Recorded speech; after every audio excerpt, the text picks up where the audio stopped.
system and how these things are being managed in terms of education at the global level, and how these aspects are going to be managed effectively by faculty members, and the expectations from the Gen Z generation, because the expectation level also differs, as well as the expectation from the management also differs, expectation from the student differs, and the expectation of the faculty members also differs. So in this scenario, how as a faculty member we are going to manage this, and how we can able to shape the future for the betterment of the community, what we deliver, and we can able to see those results directly in the field of education. So we can able to see that with the help of these higher education standards and in the international scenario, we can compete internationally if we take our standards to the next level. So what we have to understand now is, here in this scenario, how all these aspects can be managed effectively for the growth of the faculty members as well as to the growth of the community by delivering quality education to the needy people to the expected level. Sir, Sorry, sir. Slide not visible, sir. yes, sir. Sir, can you? I had logged in one more system, sir. Can you make me as a co-host so that I can share my slides? Yes, sir. Yes, sir. Hope I think so. That's visible to you, sir. No, sir. Now I'm inviting you as a co-host. Yes, sir. Yes, sir.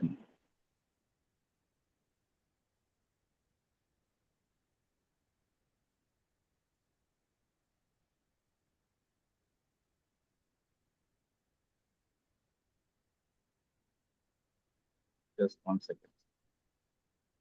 Now you can share.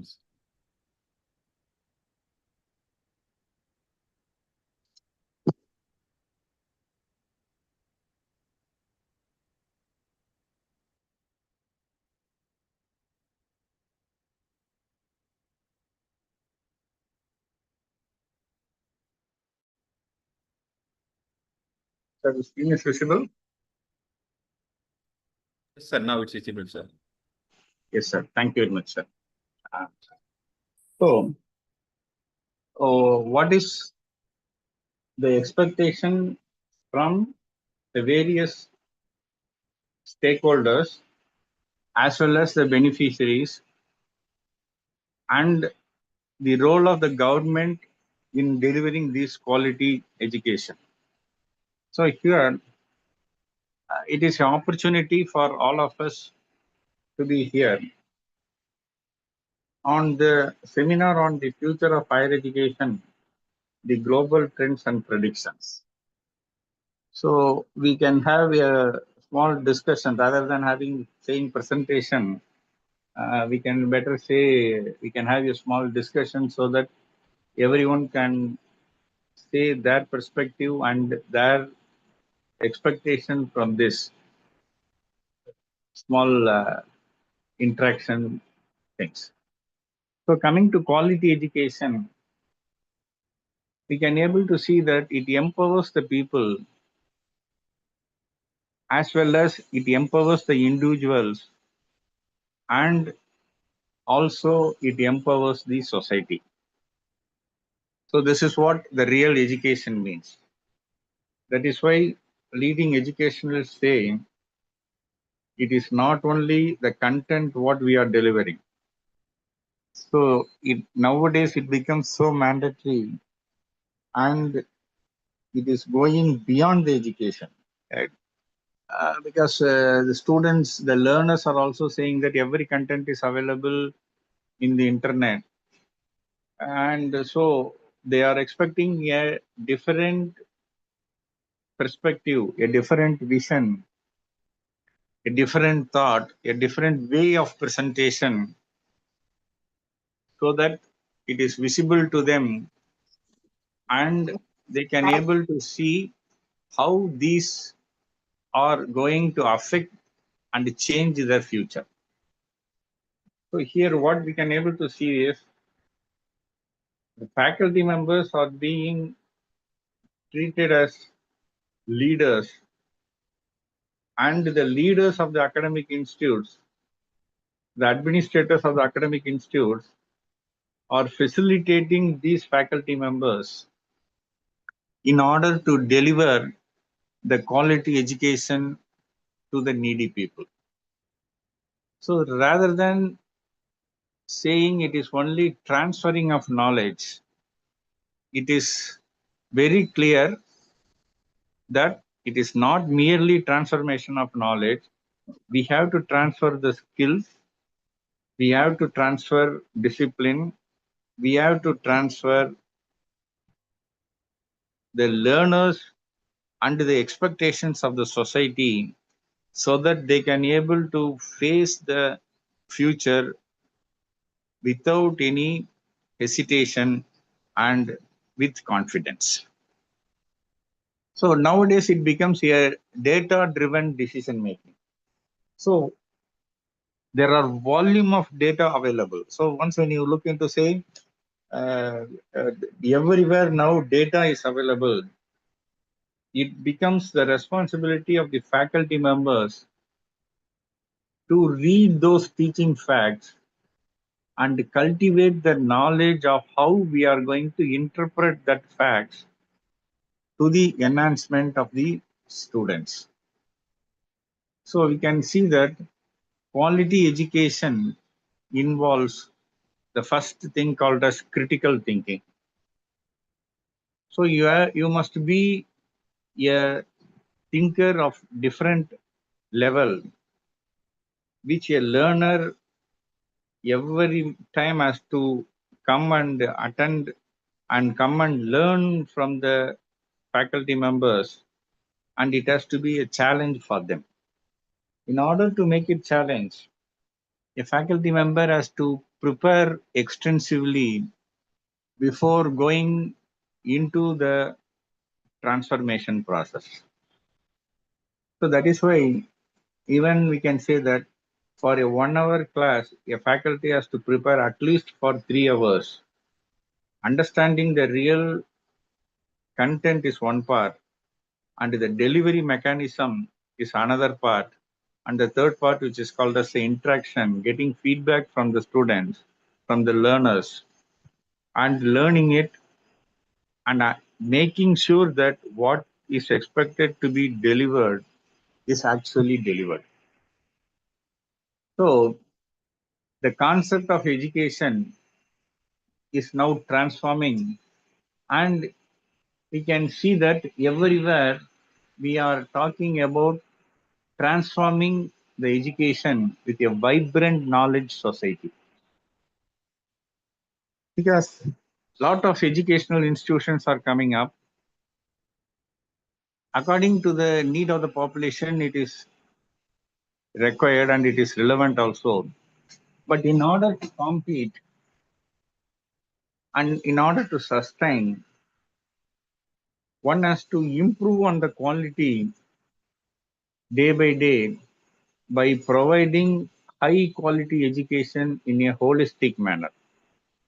So it is not merely delivering simply the standards of understanding the basic problems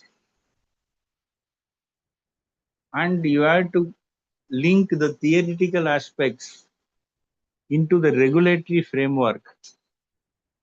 And we can say that the results sometimes we can see immediately, but sometimes it may take years together for seeing the better results. As we are educating the society and we are delivering according to the need.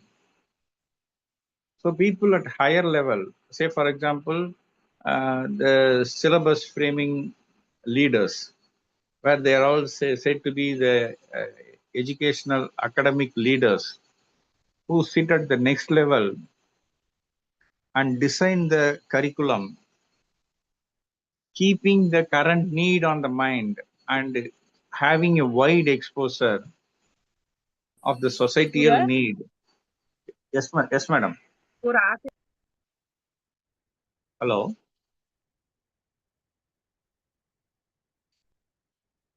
Yes, madam. Dear participants, if you have any questions, kindly post it in the chat box. Sir, even they can switch on the mic if you permit, they can interact, sir. Yes, No sir. issue. Yes, sir. I already permit to. Okay.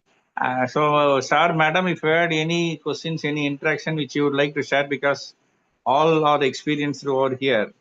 So, you are most welcome to share your ideas, your thoughts, so that it will be a meaningful learning for all of us.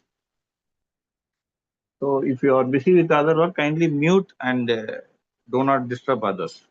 Or otherwise, if you had any questions, you are most welcome. So, sir, madam, do you have any things which you would like to share, which you would like to say?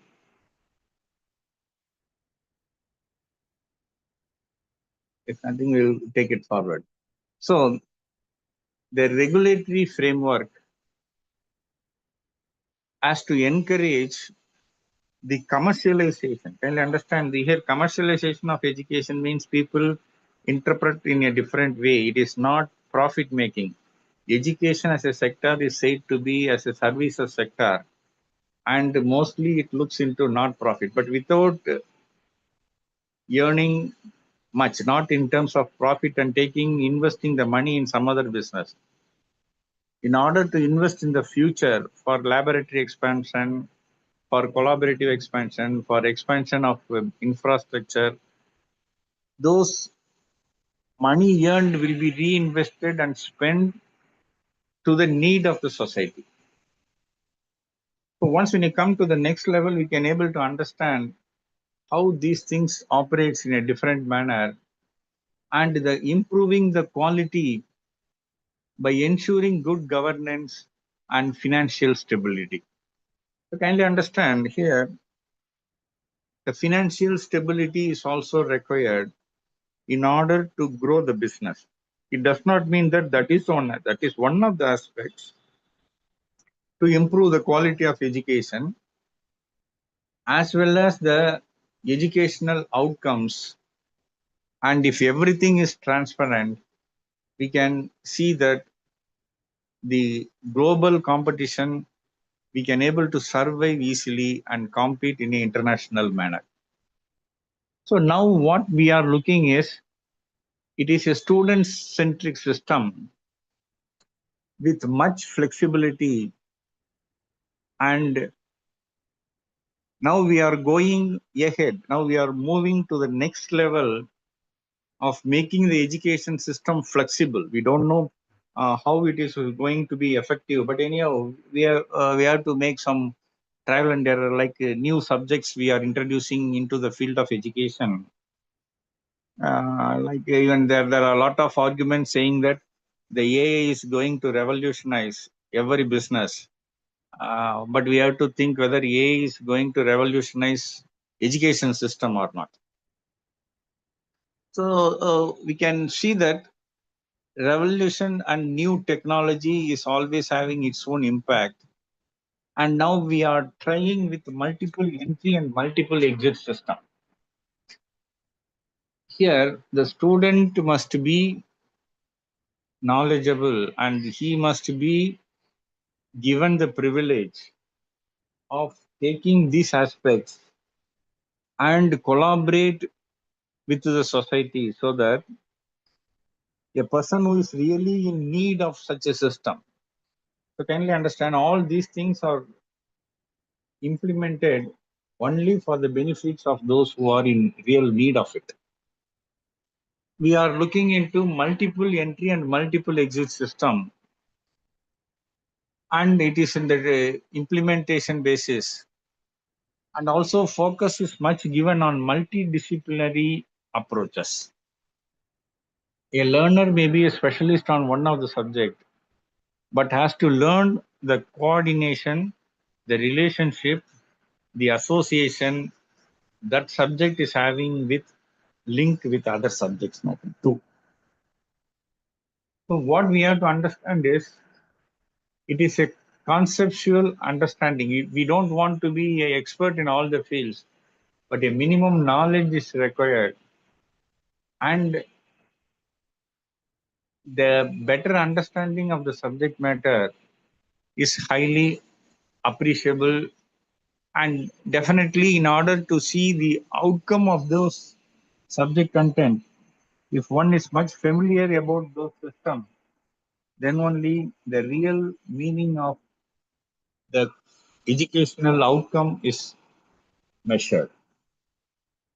So it is assured that the acquisition of knowledge is taking place, the capacity of the individual is getting increased, the skill of the individual is also improved, and we have to make sure that the necessary attitude of the learner must also be improved so that the content what is being learned must be used for the betterment of the society. So what do you mean by quality education? Previously, educational institutions transfer knowledge and simply give away them degrees so that a learner has to get acquire those degrees and has to compete in the market. But now the situation is changed. Hope all faculty members agree on this. Now it becomes the responsibility of the faculty members to get them placed. Whether it is part of our job or not, we don't know. But why that is expected is the real outcome of the education, what we are delivering, whether the corporates are ready to accept, whether the companies are in the real need of what is being taught.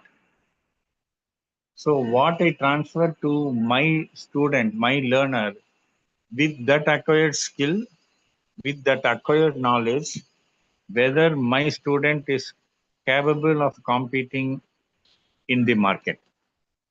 So we cannot isolate ourselves and saying that we deliver quality education to the standard without knowing the real expectations and the delivery mechanism. So what you have to be familiarized is you have to always associate yourself with the real market, and we have to associate ourselves with the public in general. That is why even in the process of measuring quality education, one important aspects of public view is also included. What the public thinks about our educational institution, our student. So the behavior of our student is being measured in the public. You can say, sir, behavior is not my subject taught. See, I am a skilled profession. I am a technical guy, and we are teaching engineering subject. I don't want to know the behavior. It is mandatory now because those are the basics, attitudes, the basic behaviors. If a student is very good on the engineering skill, but very bad in the attitude, then he or she cannot able to survive in the future, and the society is not ready to accept, even though he or she is on the top rank. So it does not mean that one skill is required and another skill is not required. Also, the learner must be clear on transforming the idea. That means improving the communication skill. So that is why even technical education now also includes soft skills for the students. Sometimes people think that what is the necessity of giving focus on soft skills? But again, the question is how much time we spend on transforming these soft skills to a technical person. And even for professional education, nowadays soft skill becomes most necessary. And it is the collectively to be transformed by a subject expert, by a specialist, and the education has to improve in all aspects, which can cover good things to the human beings as a whole. So kindly understand what we are transforming here is it is not only the content, it is not only the technical skill, it is not merely the soft skill, it is not merely the arts, it is not merely the science, it is not merely the agriculture, not only pharmacy, not subject is one part. The next part is how it is going to be beneficiable to the society. So the value of education, specifically on higher education, right, which we have to taught the young learners in a multi-dimensional approach with a multi-level of understanding and in a dynamic concept to the educational model at international scenario.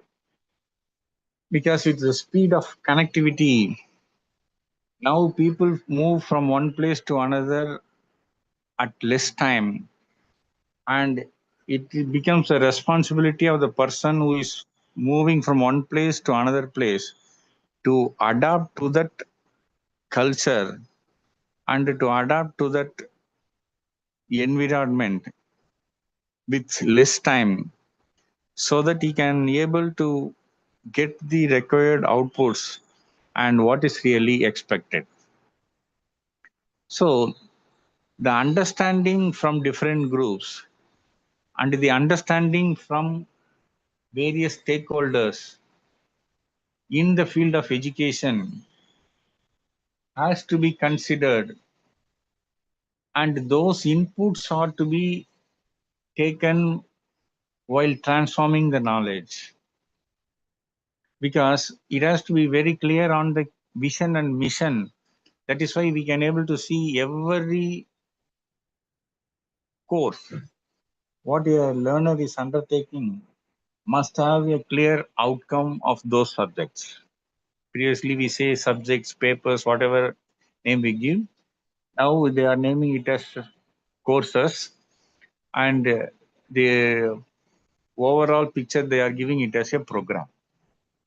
Hope by this time all of you are familiar with those change in the language which we are using, because we have to compete in the international scenario. Previously we say subjects and courses. Subject means we say it as a paper, and courses mean we say the name of the program. Now courses mean they say the individual paper, and the program means they say it is the name of the course. It is the title of the course for which it is being. So now it becomes clearly responsible that what is the objective of this program. So before a student undertakes those program, now leading academicians, academic leaders are sitting together and designing the curriculum in such a way that what are the objectives of those programs. So what is expected to be delivered.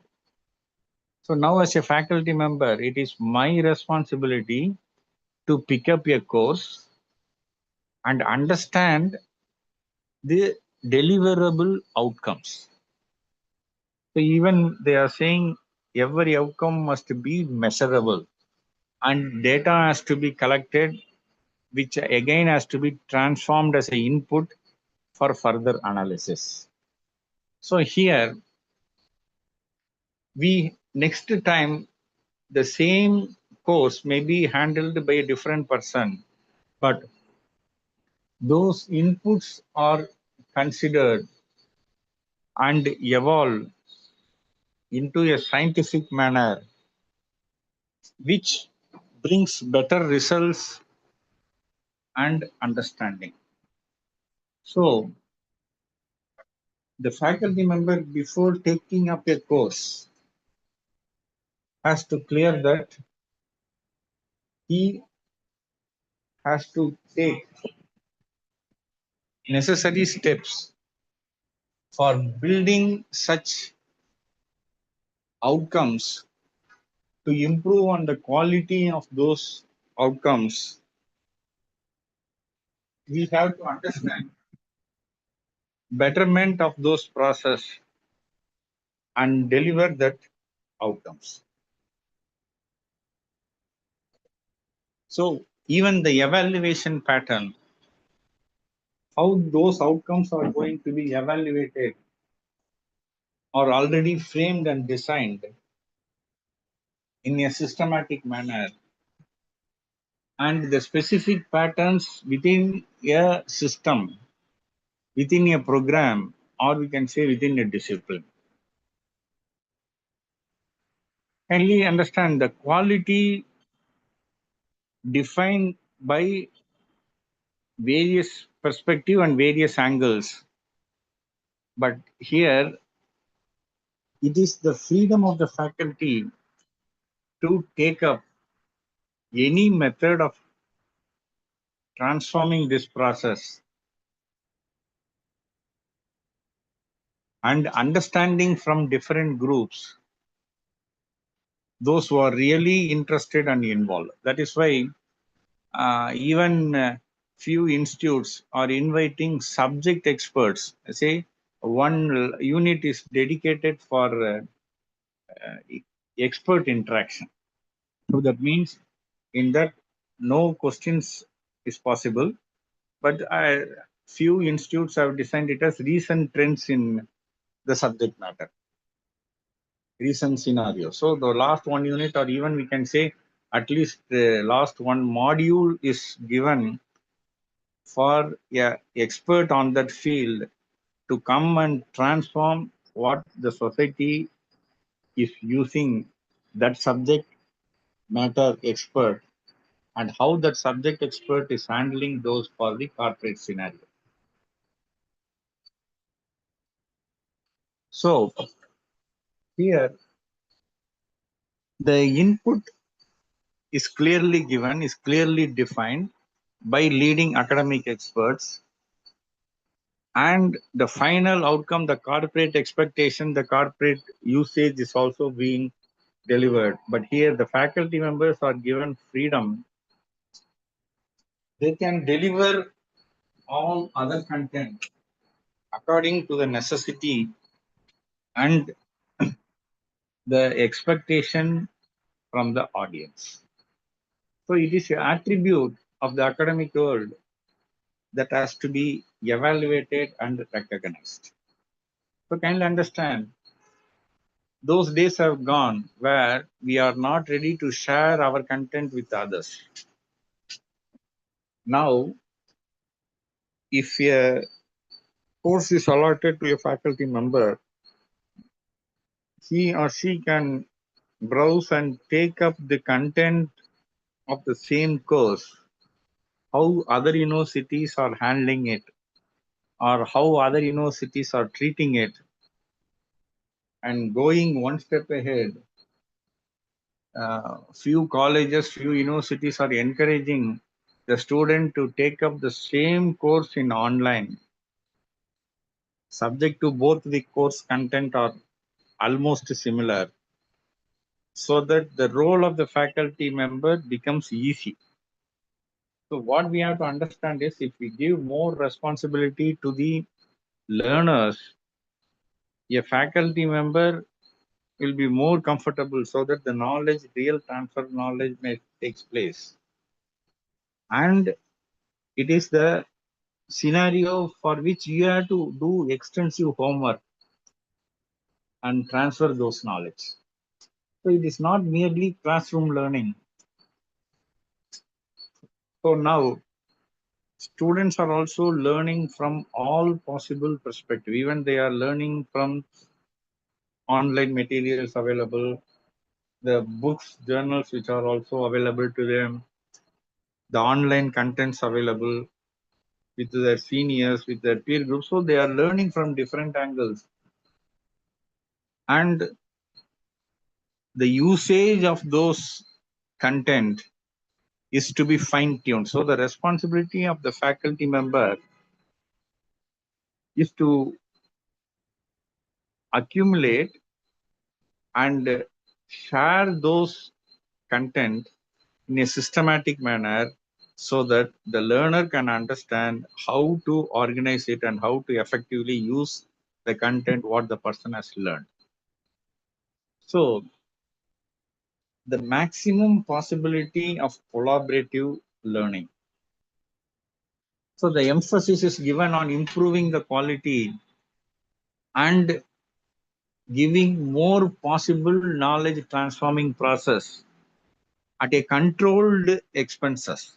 You can able to see that it does not mean that not much of financial stability is required. So to what extent we can able to cut short those financial commitments. Say for example, a few institutes are using their alumni network in order to get the betterment of the education, and also the learners must be aware that those contents are delivered and they can able to see the few role models of what my seniors learned from this institute and how they are now, what they are now. And again, it is beneficial to the institute that they come and share their knowledge, share their experience, share their content for the benefit of the juniors as well as to the society. So when you look into a broader angle, one we have to recognize that these type of things are nowadays highly essential and it becomes mandatory also. Previously, we don't bother about the student who has get away from the institute and performing at a higher level, and we say that those students are doing well and good. But now it becomes mandatory and it is the requirement. It becomes a responsibility of the faculty members to showcase those things to the society. And the theory of human capital, can those understand? These are all the investment, the potential investment which a institute has done. So a long-standing institute will have such a huge sum of human capital which cannot be compared, which cannot be documented properly if it has been done in a systematic manner and those data analysis are done. So we need a clear system of evaluation into this process. So previously, no such documents are available, but nowadays with the help of the technology, so it becomes a responsibility of the institute as well as the faculty members to associate themselves with the learners, those who had learned, and make use of those facility and now transforming to the public for a common cause, as to come back again and deliver, to have competition among those institutions. So here a teacher has to demonstrate now, and such programs are highly need and those things are highly quality in nature. As a strategic planner, in order to improve the total quality of education, this we are saying it as academic audit. So, like financial audit, we are now framing words on academic audit. So again, just asking the question on the subject matter and evaluating a student, and if a student score more mark, it does not mean that he is well versed on the subject. Because sometime what happened, by luck, the student might be learned one day before the topic. Unfortunately, if those questions appear on the question paper, the student is lucky. So that is why now we are having a system called as CAA, that is continuous internal assessment, where the concept of luck has to be avoided. So the learner has to be continuously evaluated. And in order to bring the continuous systematic evaluation, a faculty has to do more work because the characters are more important. The conception of the skills and the industrial needs emphasize efficiency and improves the productivity at a reduced cost. So here, what those quality aspects being viewed is the fact of the academics, and there are certain resistance to change, which will be taking too much of time for the change to happen. So it becomes a routine practice. Say what happened to this online learning and online teaching part? We have to thank Corona for giving us such opportunity. So here we can see that there is a challenge in front of us, but the challenge has been converted into an opportunity. So now we are in a position to enhance, to develop such possibilities and collaborate at an international level. But what is happening now, what is drawback now is how we are going to measure the real outcome of this type of online learning and online education. Here, the fact is that the quality of higher education is redefined and the nature of teaching and researching is in a drastic change. So it does not mean research you have to do only to earn a PhD. Now it is more than that. You have to continue your research process. And even institutes are asking for continuous publication, and they are putting a word called as quality publication. So even we can say that a few of you may agree on this. Previously, we think that Scopus publication is only measuring the quality. So a publication which is done on Scopus is said to be of high quality, and all other publication of at the next level. But now that concept is also changing. That is why UGC has said that publication is not mandatory to complete a research. And publication in Scopus journal, because Scopus is now marketing those journals and it is entering into a for-profit business model. So government is clearly measuring those outcomes. If see all these things are happening because government is closely working with the faculty members, with the educational academic institutes, with the higher education experts, with the states, and with various stakeholders. They are working with all the members and understand what is the reality and getting input from the real beneficiary of those institutes and getting the expectations from them. So day by day, these things are getting changed. And these scenarios are getting updated at frequent levels. So the higher education system is moving towards a sort of quality improvement,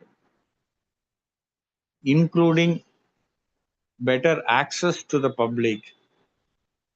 And we have to ensure equality and equity so that the difference in the society to be removed and the potential individuals must given an opportunity to collaborate among themselves. So here, the technology is taking care of these aspects, and a typical segmentation, compartmentalization of those days. But now, a faculty member can interact with another faculty member, with another expert, sitting in his or his own hometown at the institute, and can deliver any content by a subject expert at a low cost or at no cost. So because those things are given advantage by various professionals, and these things are now empowering mechanism and enhances the human nature. So here,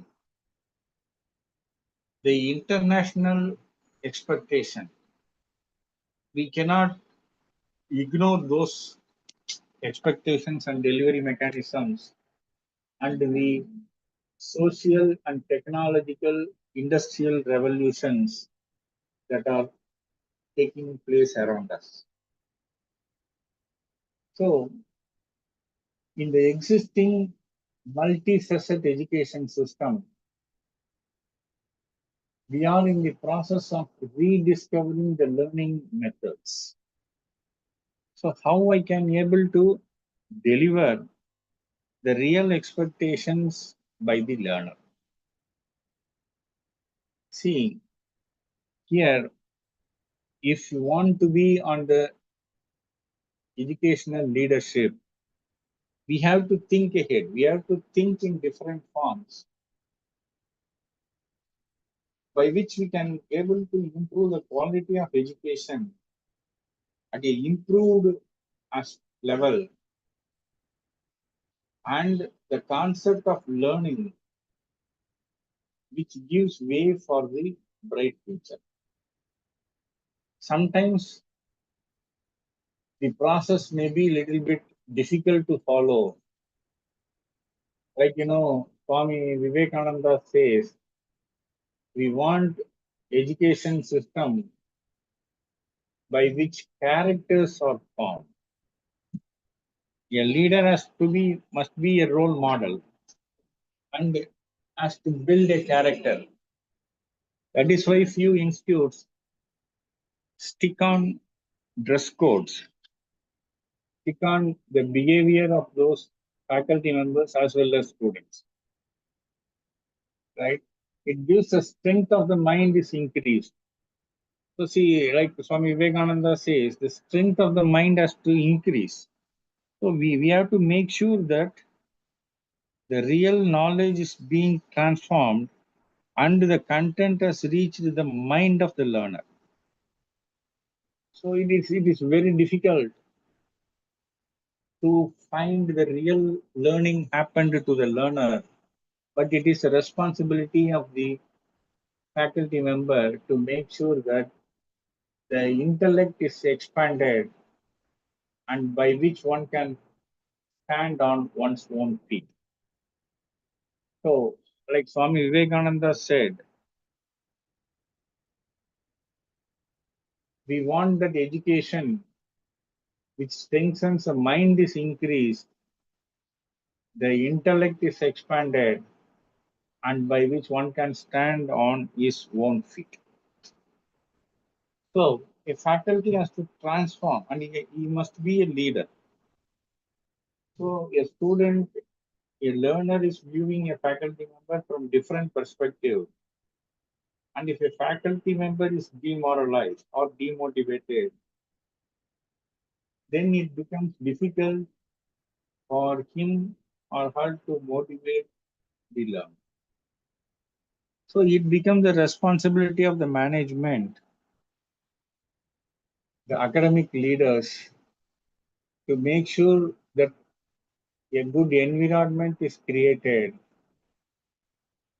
and a situation has to be given in such a way that the quality education is transformed. So here, when you look into the data, so I'm not presenting any numeric data much here.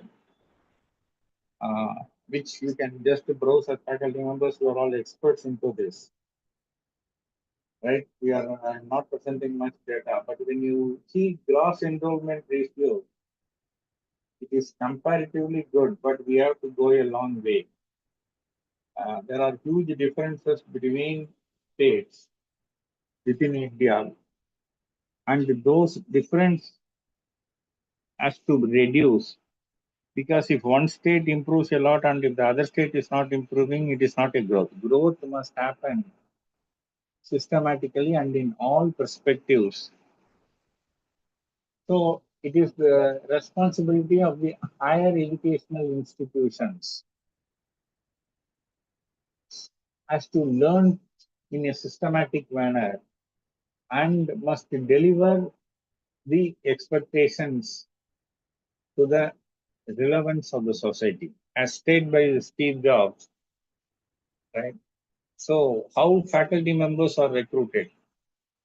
Normally, usually, it is not only looking into the academic content, not looking into the mere number of publications or the number of patents or the number of PhDs guided. Now, people are saying number of PhD produced. We are very shame on hearing such words. It is not production industry, right? But anyhow, people are using those terms. The quality has to be measured and the quality has to be improved. The idea here is the change happening drastically, leading to a conflict between the goals of the institute as well as the academic, and has to collaborate with the national and international level. Though education is trying to do that process, and it underestimates the real meaning of quality just by delivering and saying that we are delivering according to the needs of the society. Because sometimes the society is looking only for short-term goals, but it is a responsibility of the academic leader to have a visionary thought and must have a vision to look into the future, because what is being learned now will have a huge impact for the next few years and going to deliver results based on the learning for the next few years before those contents are unlearned or being overridden. So a thing which is not required, which was gone into the mindset of the learner, it will be a difficult process to erase those content from the mindset of those people and to load them with new contents which are being widely accepted. So we are looking for inclusive development in every subject matter and to ensure the involvement of higher education system for the societal development, which the young generation are looking into the near future. So those aspects here, we can able to see that the level of understanding and the level of responsibility lies hand in hand, and it becomes the role of the leader, academic leader. That is why elevating to a leadership position, one must have a wide level of understanding the education system at the current level, the real expectation of the industry or the society at the next level, and the real learners challenges, real learners process of learning those aspects, are all to be coordinated and it has to be cooperated. Can you understand? Because a leader is working at three different levels. A person at a lower level who is ready to understand and move up, and the delivery mechanism which a faculty member is expected to do, which has to fulfill the future needs of the government or the company or the national or international level. So keeping all these things in mind, filling those gaps is highly need of the hour, and it is a process. It is a process by which such system takes place. So when you look into the spending of R&D, because people think that faculty members means they have to do research. They must do research, and the research must be in a continuous process. So government is also spending crores and crores of money in the field of research. And previous days, they are not expecting any direct outcomes from the research and development, rather than the institutes are producing, or we can say are generating research ideas which is not measured and not properly documented. But now the scenario got changed. Everyone is asking for what is the outcome and what are all the deliverables for which I had spent an amount of the real value which is expected from those people who are getting benefit out of this.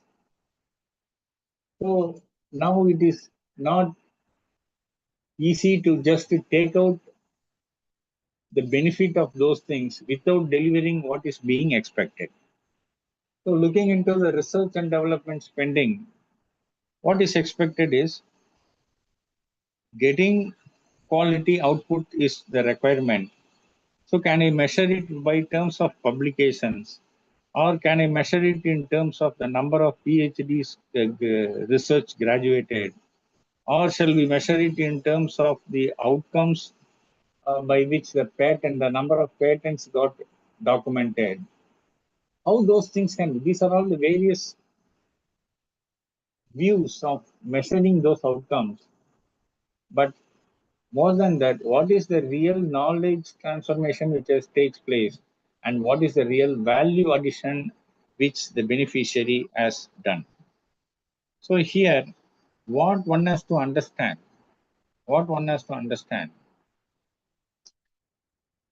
funding means, don't think that only government funding. Nowadays, corporates are also funding for research. It is nowadays very easy to get a research funding if the proposal is of good quality. So looking into the higher education system, so the role of a faculty member is not only transforming the knowledge. What we are saying, it is a teaching process. That is only one part. And higher educational institutes specifically are looking for faculty members to do research apart from teaching. Because if a faculty member gains knowledge, if the quality of the faculty member improves, then automatically those knowledge will be transferred to the person who are all attending those classroom session of that faculty member, and the knowledge transformation will take place in a systematic manner. So educational institutions are also encouraging faculty members to undertake research work apart from curriculum, apart from the routine teaching work. Few institutes make it mandatory. Few institutes say it is optional. A faculty member on their own interest they can do. But anyhow, it is a responsibility of the faculty member to do. And I think so faculty members are also nowadays ready to accept those things and willing to work extra hours. Extra hours in the sense that it does not mean that only sitting in the office or sitting in a laboratory they are all doing. Sometimes going home late night also, they are also keeping themselves engaged, collaborating with the faculty members from other institutes. So they are traveling to various conferences, seminars, and other places, workshops where they transfer the knowledge, gain the knowledge, sharing those knowledge. So now academics are expecting, you can say, as many avatars as possible to gain knowledge inside. The main purpose is to transform those knowledge to my learner, to my student.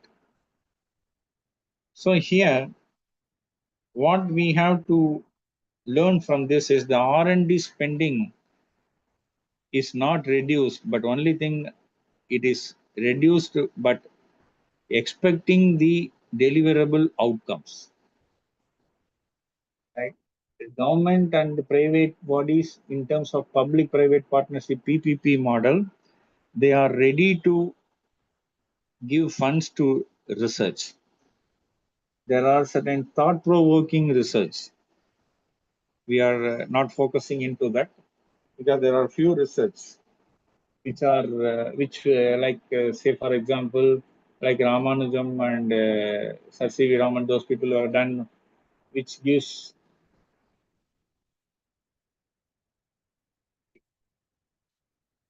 result into the society, and the R&D spending peaked in the year and it is slowly getting increased now. So if you are looking for funds to undertake a research, funding is not a problem. The only issue lying before us is the quality of the research which we are expected to deliver. So here, the objectives has to be very clear. The objectives have to match, and the outcome also we have to be committed for these type of projects. So this will promote a deeper interaction between higher educational institutions and the communities involved. Community in the sense the projects, the similar line of thinking people who are involved into that. Maybe industry, maybe the society, or maybe another institute, collaborative institute. So there are a lot of ways of doing research by which the real-time problem can be solved scientifically, systematically, and a solution is expected to deliver. So looking into this R&D spending, now government is focusing huge on how those spendings are going to yield us better results. So if you are looking for sponsors, maximum try to collaborate with the experts of similar nature. And I think so all faculty members are ready to share what they know because sky is the limit for this. So even there are a lot of funding workshops nowadays taking place because companies are now giving CSR funds, corporate social responsibility funds, for doing research, but only thing they ask for the quality output.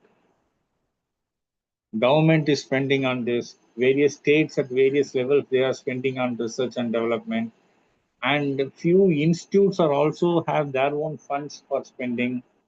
Say for example, like IIT Chennai, IIT Madras, they have their own funds for young faculty members to take up research. Like that, IIM Bangalore, they have their own funds for taking up research work. And nowadays, alumni are also, the world student of our institute are also ready to sponsor research. And they are asking for the quality output. If I run my own business, and if you can able to develop my business, I am ready to share the part of my profit to the institute as well as to the individuals.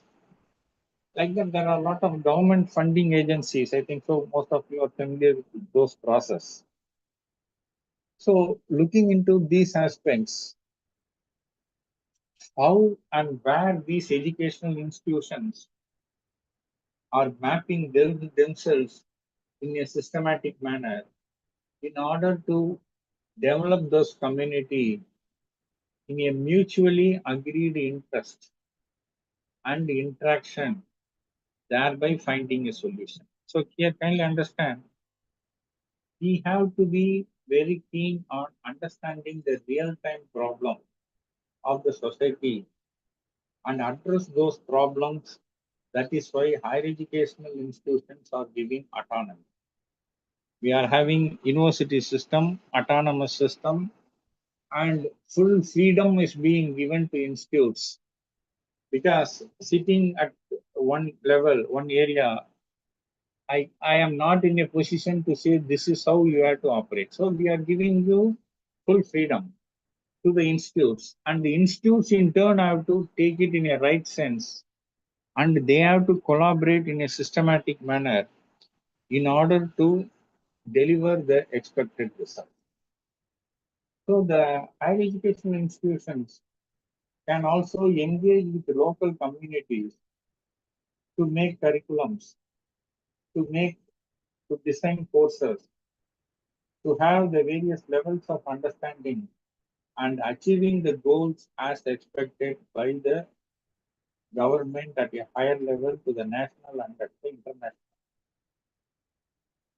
So here, in order to catalyze those things, at one part, government is ready to support the system, and at another part, the educational institutions are ready to take up the projects.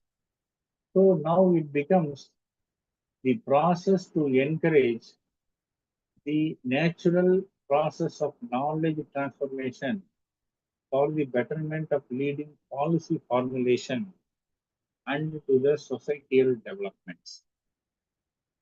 So here, the individuals who pursue higher education look for some sort of short-term goals like material gain in terms of employment. But few think ahead and start focusing on starting their own business. That is why now governments are encouraging to conduct more programs, more events on the field of entrepreneurship. That means making a student, a learner, to start their own business by which they can give employment to various of their friends rather than simply looking for an employment. And the higher educational institutions are the backbone of this, because various streams of discipline is there, various subject experts are there, and various laboratory facilities are being available. So it becomes a environment of learning and to take up a challenge. Even we can see few institutes are having entrepreneurship level coaching centers, guidance centers, where they had been given a chance to open an office and to run their own segment for a specific stipulated time period, say for example 2 years or 3 years or 5 years. Later they can establish their own setup and move away from the academic institute in order to run their own business in a self-sustained manner. So the hand-holding entrepreneurial development is also taking care. Like MSME sector is now encouraging higher educational institutes to guide young entrepreneurs. Because we have all infrastructures available. Say if any special equipments are required, we are not focusing on huge manufacturing sectors. If you are want to have the entrepreneurial skill and develop those skills for the better enhancement, we can make use of the educational system, educational hub, where the entrepreneurship is focused. And those systems are going to be delivered at the next level. So engaging the potential person, but because it is a responsibility of the teacher, of a faculty member, to understand the real skill set of the individuals and to motivate them to move to the next level in order to achieve the expected results. So the dynamic concept here, which evolve continuously into the process and improving the quality of the education becomes mandatory. So here, autonomy is given to universities, institutes, colleges in order to design their own method of solving the problem and give better results to the society in terms of values, and again back in turn improve those qualities and move to the next level.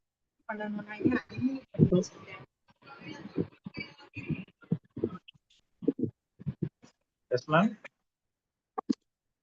Sorry, sir, I muted.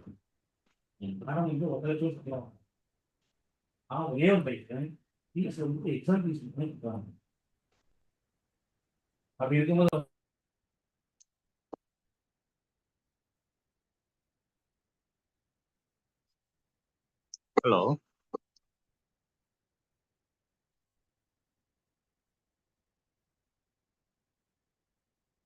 Any questions or any idea which anyone would like to share on this?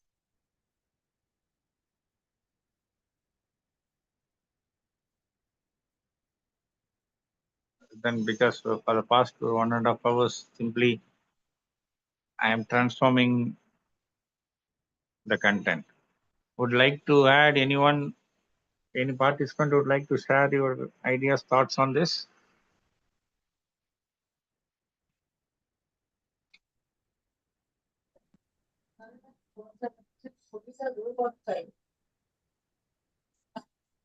Hello, Yes, sir. ma'am.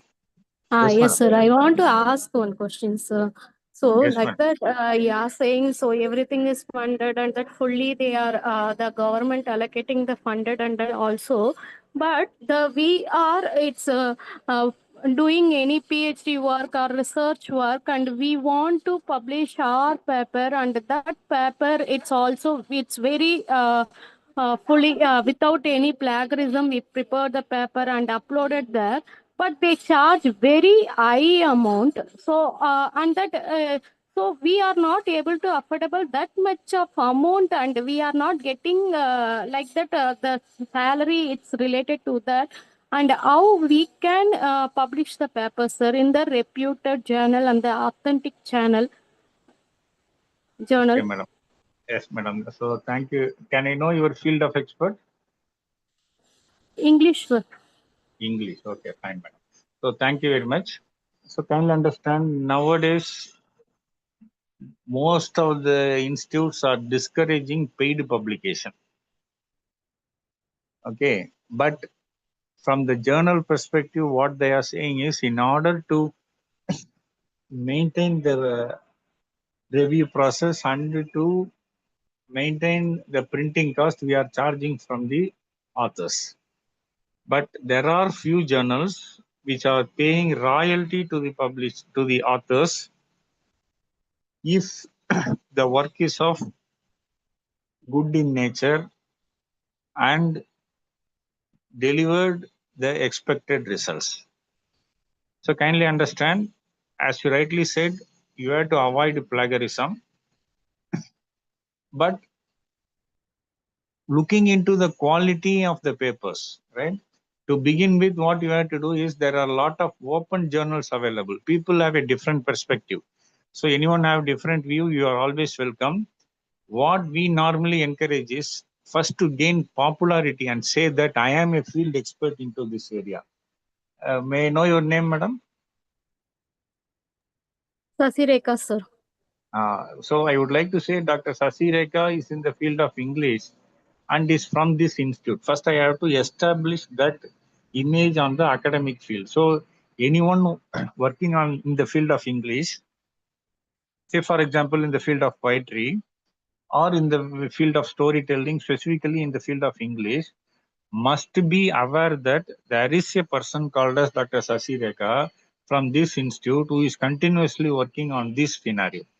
So in order to establish that image building process, to begin with, first we have to publish our things in open access journals or in journals which are not charging you, right? Even though you are not making money, you first share your ideas, thoughts, and make it globally visible that I am here on this specific field of study.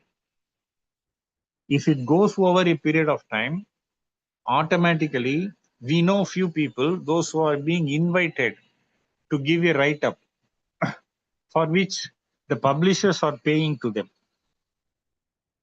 right? But to go to that level, we have to establish a sense of credibility.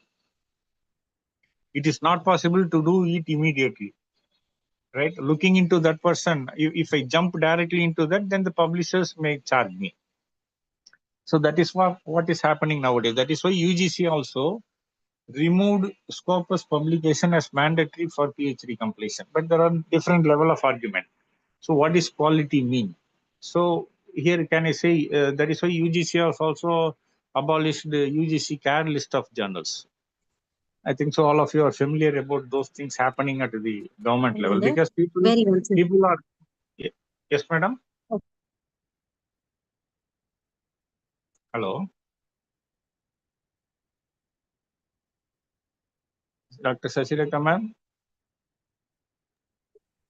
Sir, yes, sir, I accept. And the write-up also they charge, sir. Some of the amount they can also provide the amount, sir, but that also is very less. And the open access journal also they charge the amount, sir. So after its completion, review, everything is getting over. After they can charge some of the some amount for that, sir. Madam, you can just visit the website. Yes.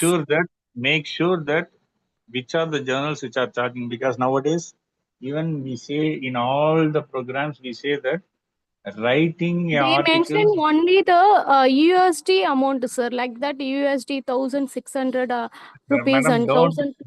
Okay. to begin with, don't go for paid journals, right? See, Okay. paid journals, So people have that it's different mentioned the perspectives. open access journal, sir, golden open access journal. And But there are a lot of journals which are free in publication. There are a lot of open access journals which are charging. They say to host it on the website, they charge with you. And okay. nowadays, academic institutes are having their own website. Few academic institutes are publishing their own faculty papers without any cost. The concept here is to showcase that my faculty on the field of expert is available on this area. So you can start publishing in those areas and establish a sense of credibility. See, kindly understand all these things. I am establishing a sense of credibility and showing it to the world that I am in the field working continuously on this, and I am a knowledgeable potential person. So in order to establish that will take some time. Like you are saying that, see, we always say 60 to 70% is only article writing. Remaining 30% you have to do homework on where to publish, how to publish, why I have to publish. Right? Nowadays, extensive publication journals are available. Lot of quality journals which are asking for authors to contribute and they are willing to pay. But can you mention we have to any one of the journals, sir? Excuse me, sir. Can you mention any one of the journals, sir? Say, for example, we are running a journal called as Journal of Entrepreneurship and Management. Okay. So any writing in the field of entrepreneurship or in the field of management or any related, okay, or in the women's studies or any public cause which you are ready to write, and we have to satisfy to our level of expectations. I am yes, the chief sir. editor of the journal. You can submit, you can visit the website. Publishing by Yes. Publishing India Limited, New Delhi, we don't charge, and we give one compliment copy to the author also. Sure, sir. Sure, I will definitely publish in your journal, sir, like that. Yeah, the reviewer, editor. So there are a lot of journals available like this. Only Okay. thing you have to do homework and you have to find it out. Okay, Right? sir. Fine, sir. Taking you, your. Thank you, madam. thank you, sir. So It's very useful, sir. So that Thank is you, what I madam. raised these questions and all. Thank you, sir. Very Fine. Most useful and welcome. excellent, sir. Excellent, sir. Thank you. Thank you, madam. So don't waste your money. You get some books, materials, and develop your knowledge. But don't go for paid publicity. In order to publish, right? The article is mine. The knowledge is mine. In order to disseminate that knowledge, why I want to pay? The institute where you are working, you can ask them to pay. Nowadays, I think so. Educational institutes are also publishing e-content on their website. So you publish it within one journal and ask your institute to upload it. Definitely, see, research groups is there, Google Scholar is there. You can make use of all those areas, right? Nowadays, opportunities are plenty. All people can collaborate, right? The way in which you collaborate will give you better results. So I think so. I answered your question, ma'am. Dr. Sasika, madam. Sir, yes, sir. Very helpful, sir. So your sessions, I like it very much. So very useful and so it's helpful to all of them. I think so. I would like So to hear from. wonderful. Yes, madam. Yes, sir. So wonderful session, sir. May I know where are you from? From which institute, ma'am? Dr. MGR Educational and Research Institute, Okay, sir. fine, fine. Yes, sir. Yes, madam. Others, we would like to hear from you. If you had any specific Yes, sir. thoughts, ideas which you would like to share. Yes, sir. Sure. So this journal also I can recommend, and here also I can search more journals like that, the open access journal, and that upload the whatever I am writing. So that content also. So this and all share to the scholars also, sir. It's very useful. Fine, fine, madam. Thank you, sir. Thank you, madam. Others, would you like to have any questions or anything which you would like to share? See, the main objective is people are unaware about those things happening. That is why these type of process are taking place. The more the knowledge sharing, the more the specter of knowledge what you have. And even though we are saying it is internet world, all sort of informations are available, but it is our responsibility to find the quality research outcome and the quality expected outcomes into this. So like this, we have problem at one side and we have solution at the other side. But only thing what we have to do is we have to spend time and we must be ready to enhance those things with the current knowledge. And also moving to the national and international level, we have to make sure that the idea is relevant, the concept is relevant, and it is of the concerned discipline. So here, one has to clearly understand that if you are taking up a sort of responsibility, the same time we must have additional knowledge into this process, and it becomes mandatory for those person to undertake that process. So nowadays we are talking about massive open online courses where like Sasirika madam, we can get in touch with Swayam portal where even they are looking for experts for translators, because you know this Google will translate, but Google will not translate into a meaningful manner. It convert word by word, but the real meaning only a human being can do. Now this project is on, for which for 1 hour content they are ready to pay some 3 to 5,000 as per the government norms, and they are looking for experts in the field and a person who is knowledge familiar. See, the basic requirement what they are asking is you must be a specialist on various languages like Tamil, English, Urdu, Malayalam, Telugu, all Indian languages. And a professor will develop a content in English and that content has to be converted to the local language. Now this project is going on and they are looking for the subject expert, because without having subject knowledge, you cannot translate the process. So what is expected now is we must be a subject expert. We must be thorough on the knowledge. We must be expert on the knowledge transformation process, and we must ready to spend time in order to do all these projects. So which few institutes are encouraging students to do this, right? A student who has learned the subject already and who has been identified as a knowledge expert can undertake up that project with the association of the faculty member, because the faculty member has to supervise it, because a student won't have much responsibility, and hence a faculty member has to be responsible and collaborate.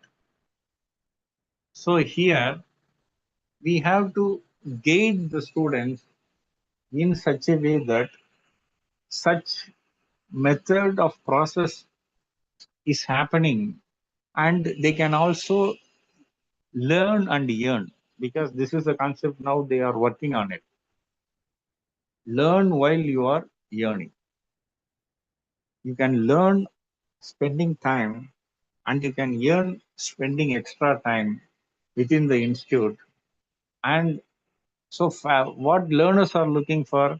Learners are looking for potential faculty members who can give me an opportunity to earn. In internationally, these things are already in practice.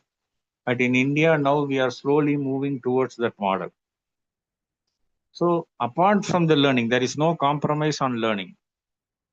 Apart from learning, students who are ready to stretch more, who are ready to work more on a particular subject, can approach those faculty members, and a faculty members who is already engaged into the project can give part of the project to the student under his supervision and transform those inputs what he or she is getting and giving that benefit to the student, by which both win-win situation is there.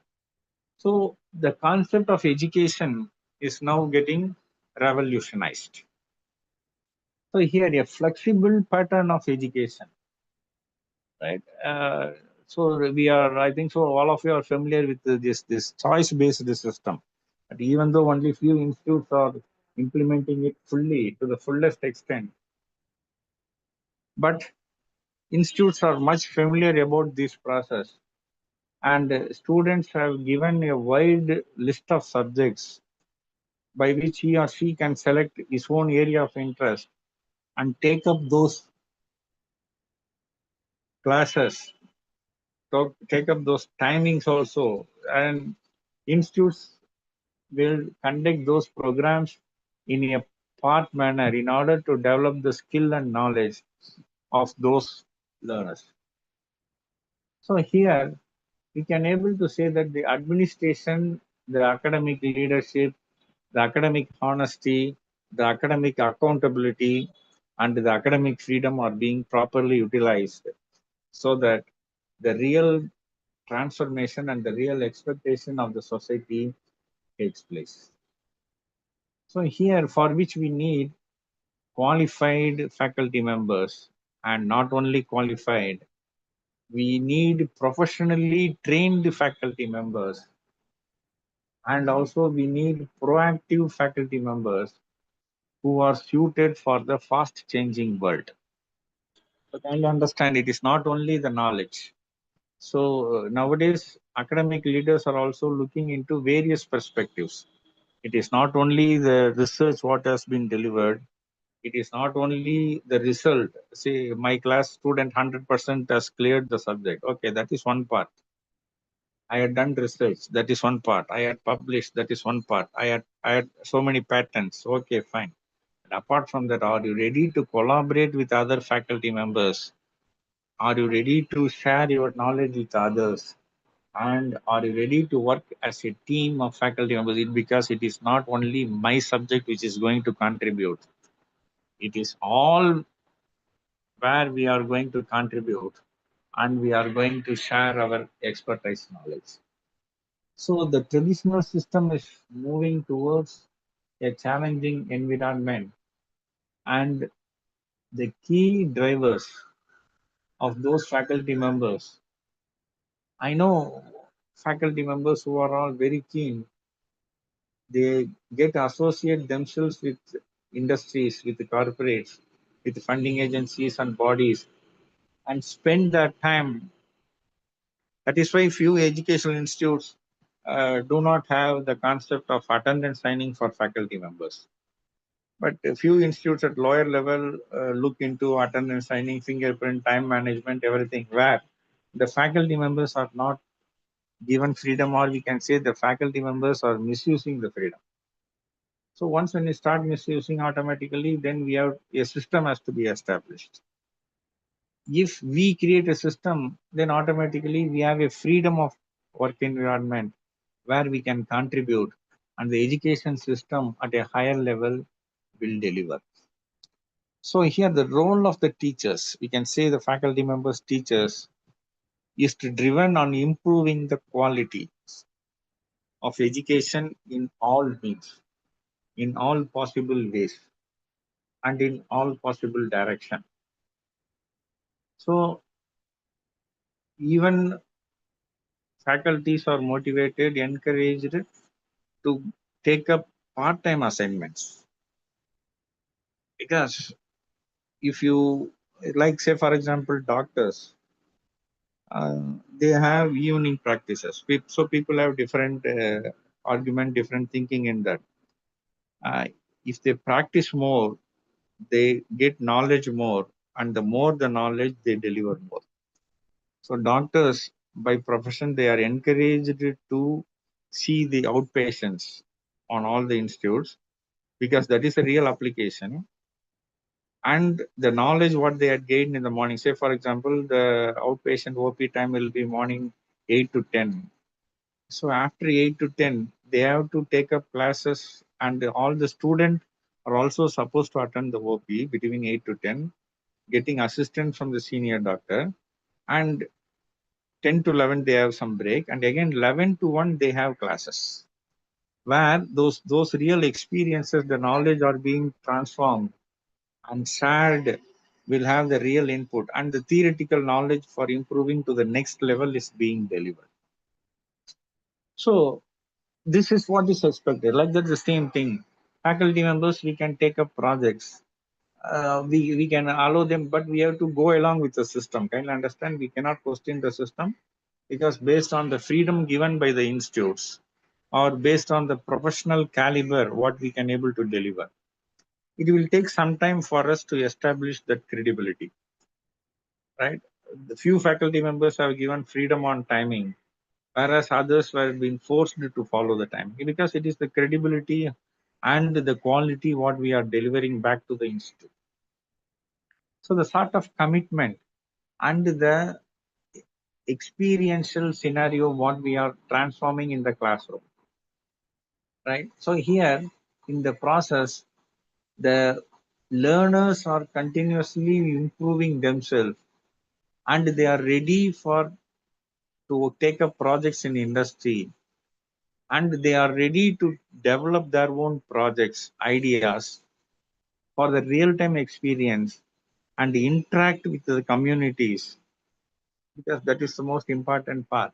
At the end of the day, the society has to be improved. Okay, so looking into all these facts, we can able to deliver such a mechanism by which this process takes place. So here, the teaching pedagogy is only one part, and the knowledge is another part. Knowing your audience is another part. Preparing extensively and doing your homework is another part. All put together in the current environment, delivering it and making it into a successful model makes a faculty success, and he or she can able to contribute it and continuously improve. So we have to divide our expectation and give significant importance to various levels, and we have to contribute to all the necessity associates with us. Because as you know, some of my colleagues say, if there are 10 faculty members in a department, all 10 has to have the similar mindset. Or if you are into a wrong group, definitely you will be in trouble. The best example he says to me is, say like the human body. A human body has to coordinate and cooperate as a whole. If only the right hand performs and the left hand is not cooperating, then there is no meaning at all. The whole body will get collapsed. It does not mean that only if the right hand grows higher than the left hand, then there is no appropriate proportionate growth. Both have to grow. Both, all of us must have significant importance. So you have to fit yourself into an appropriate environment where you compete, you collaborate, you calibrate, and you adjust, you adapt among the given environment and run along with the same cycle and at the same speed. So what you have to be very familiar into the process is the sort of open-mindedness. In the field of education, what we have to be transforming the process, like all system must be transparent. So because there is no competition among ourselves. You are a subject expert in your field and I am a subject expert in my field. So we are not going to overlap, and every contribution what you are going to do is going to add value to the society. So the model of delivery of information must be of high quality, and it has to be well written, and it has to reach a larger segment. So what we have to keep it in mind is it has to reach a large segment of people, and we have to follow a large mentor process. So now institutes are following a system of mentor relationship. Like every faculty member is assigned with a set of students to take care. Like parental care, now mentor care is highly influential because a set of faculty members has to take care of the student, not only in subject matter, not only the behavior inside the institute. He or she has to be taken care of what is happening at the family level, what is happening to him as a human being, what is his expectation, what he is going to do, and sometimes personal counseling are also being done. This is apart from the academic. Whether we can say it is apart from the academic or it is part of the duty, we don't know. But once when we do this, because we are answerable to the society at large. So as an academic institutes, as an academic professional, we have freedom because we are shaping the future of the student. So here a faculty member is a mentor who can take up large number of students without losing the quality of interaction. That is the most important part. So here it needs the use of technology so that we can able to easily manage those students easily. So we have to be understood the process of how such things are happening and what are all the smaller problems which we can address easily. So it is a face-to-face interaction, right? So the real classroom, that is why because of Corona, these things got reduced. Once if you have a face-to-face interaction, you will have better understanding of what is the real expectation. But in all the time, it is not possible. Sometimes you have to understand it in a better way by certain assumption with the volume of data, with the volume of experience what you have. And you must have the capability and capacity to give possible, probable solution in a meaningful manner. So the quality of education has to be improved. So that is why government has also evolved various mechanism, and day by day that is also being changed. Say for example, the National Accreditation Assessment Process Council, the NAC, the NBA. Like that, there are a lot of professional accreditations which are continuously looking into the process from various angles and deliver the expected results. Like recently, the NIRF has released the ranking method. I think so. Hope all of you are familiar about that. The NIRF ranking. So, what is the level? What is the rank at which my institute is placed? Everyone must know that, and we have to work, because if I say it is my institute, you are part of the institute, and we have to go a long way, right? If my institute at the 10th level, then I have to improve 9 levels ahead. Which does not mean that the next time the same institute will be at level 1. Based on the expectation from the society, next time the evaluation criteria may get changed. So what happened is, automatically, based on those evaluation criteria, some other institute will lead, and it become necessity for us to every time rework into the process. So recent looking into NIRF ranking, we can see that how those aspects are being ranked. I think so. You can just go through that, which is available in the Ministry of Education website. What are the factors they considered for evaluating the criteria, and how marks are awarded, how scores are awarded, and what is the criteria for selection, and how much is the score out of 8, how much institute has scored, out of 25, how much institute has scored. And all these things are based on the current need. This is for those current year. Next year, these factors may get updated and may get changed. So here, based upon the necessity and based upon those requirements, we can able to see the quality of delivery that is taking place accordingly, and those deliverables which are happened at the international level. So here it becomes mandatory to see into those critical decisions.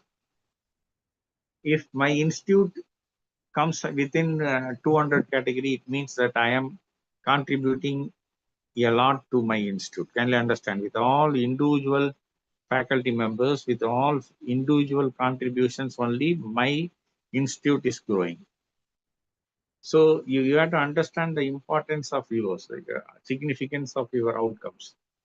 So every work which I do, only thing we have to document it and submit it to the agencies, to the accreditation bodies in a systematic manner what they are asking. So based on those data, these rankings are evaluated and facts are being given into this process. So here, when we are looking into this type of process, we have to understand the real quality of those education and the real meaning of what quality education and what is autonomy for educational institutions. So rather than again going much into that, the last 5-10 minutes we will open for discussion. Rather than question answer session, we'd like to hear from participants any questions or any suggestions or any thought which you would like to share.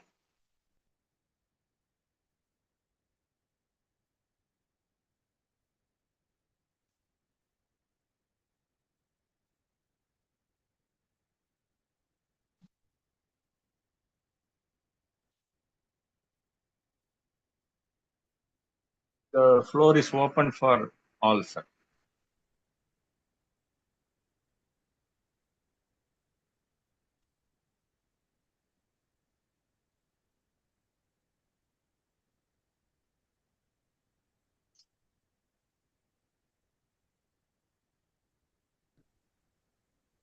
Sir, good afternoon, sir. I'm Dr. K. Abhirami Devi from the Department of Corporate Secretariat from Sri Muthukumar Sri Krishnaswamy College for Women, Anna Nagar, sir. You said really amazing. And the fact to see that NIRF ranking has most of the institutions from Tamil Nadu is amazing, sir. Your lucid style of presentation was also very, very useful, sir, and very informative session. Thank you, sir. Yes, madam. Thank you very much, madam.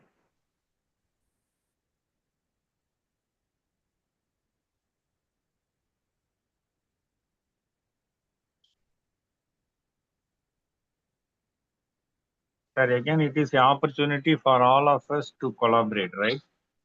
Everyone can share your field of expertise. So the same field of expertise from other institute may get in touch and may collaborate. We can submit some joint research proposals and do some joint publication. That is the core objective of having this type of sessions. You can just share your ideas by saying your name and the institute and your field of expertise.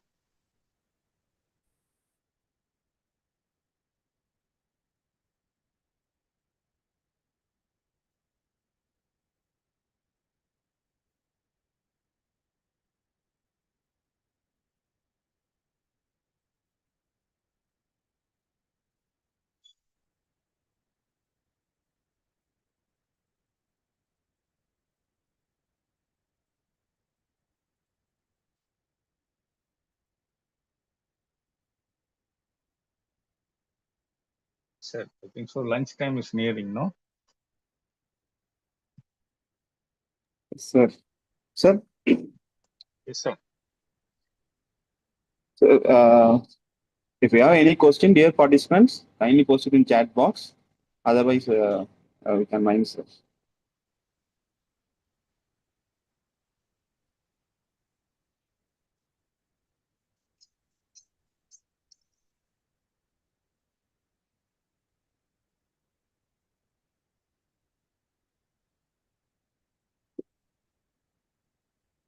Thank you, sir.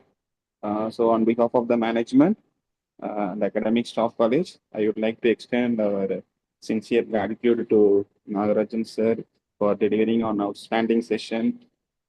Thank you for time and effort, sir. Once again, I thank all the Yes, sir. Thank participants you, for active participants. Thank you, sir. Thank you, participants.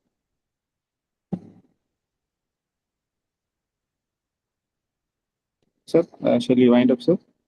Yes, sir. You can wind up, sir. Yes, sir. Thank you, sir. Thank you so much, sir. So, dear participants, feedback link has been posted in the chat box.